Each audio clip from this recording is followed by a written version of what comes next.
श्री स्वामी समर्थ सर्वांना. कशा आहात तुम्ही सर्व? पहिले उठले होते, पहिले सगळं बाहेरचं सगळं आवरून बिवरून आले, मग घरातलं झाडायला लागले.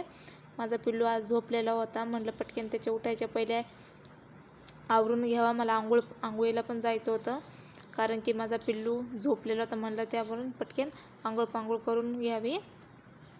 आंघोळीला गेले, आंघोळ झाली, बाहेर निघले तर माझा पिल्लू बघा माझी वाट पाहत होता. त्याला तर इकडं तिकडं होतंय, कधी कुठं जाते म्हणून आई म्हणून बघायला जातोय, मला सगळीकडं बघतोय.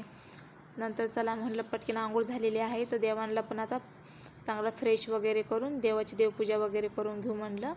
तर हे नेहमीनुसार मी पण रोज सकाळी उठल्यावर आंघोळ करून देवपूजा करते, म्हणजे आपला दिवस चांगला जातो. श्री स्वामी समर्थची सेवा वगैरे केली, नंतर दिवा वगैरे लावून घेतला. त्याचे पिल्लूचे पप्पा पण उठले होते, ते वॉशरूमला गेले होते. तवर म्हणलं सगळं पटापटा आवरून घ्यावा म्हणलं, तर रोजच्यानुसार आपला चालू राहील. मग नंतर त्याचे पप्पा म्हणे चहा ठेव बोलले, तर मग पटकन त्यांना कोरा चहा वगैरे ठेवून दिला, ब्लॅक टी. आम्ही तर सकाळी ब्लॅक टीच पितो, आम्हाला तेच लागतं आहे. आमच्या पिल्लूसाठी आम्ही रोज सकाळी लवकर उठून दूध वगैरे घेतो त्याच्यासाठी बस.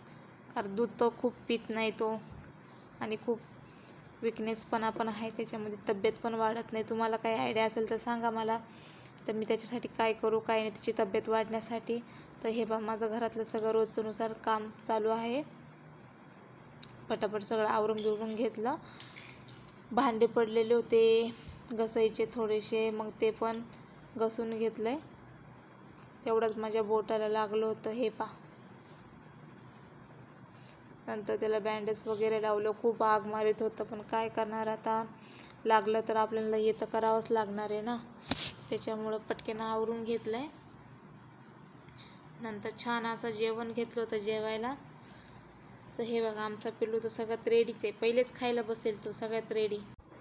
जेवण वगैरे करायला लागले. आता पिल्लूला पण खाऊ घालत होते. चला आम्ही करतो आता एन्जॉय जेवण. ठीक आहे, बाय बाय.